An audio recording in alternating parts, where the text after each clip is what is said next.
Се надеваат на датум, но консензусот во Европската унија ќе реши дали оптимизмот и поддршката на Полска, Латвија, Литванија и Естонија за старт на преговори со Македонија ќе се реализира овој март. Вака денеска тројца шефови на дипломати и еден заменик на 4 членки на Европската унија ја искажаа својата поддршка за конечно, како што рекоа, исполнување на она што Европската унија им го должи на македонските граѓани.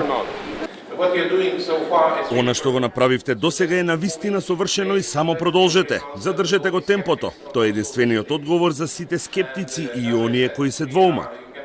Но реков, вие може да сметате на нас и ќе бидеме со вас, без оглед што ќе се случи. Министрите на Полска, Литванија, Латвија и заменик министерот на Естонија, како представници на групата поддржувачи на проширувањето, освен што го поздрави она што земјата го направила досега со реформите и имплементацијата на договорот од Преспа, побараа таа да продолжи на ист начин со несмалено темпо и со национален консензус кој нема во иднина да го загрози постигнатото, но тие се и на став дека Европската унија треба да го исполни своето. Има една етничка димензија на членството на земјите од регионот во Европската унија. Сметаме дека Европската унија им должи на овие земји одлука да ги прими во Европската унија. Тоа е долг кон општеството, но тука е и безбедносната димензија. Има и други играчи надвор од Европската унија кои се активни во регионот, па таквата одлука за почеток на преговори ќе го спречи негативното влијание. Министерот за надворешни работи на Латвија кажа дека неговата земја на Советот за општи работи во март ќе даде поддршка за преговори за членство со Македонија.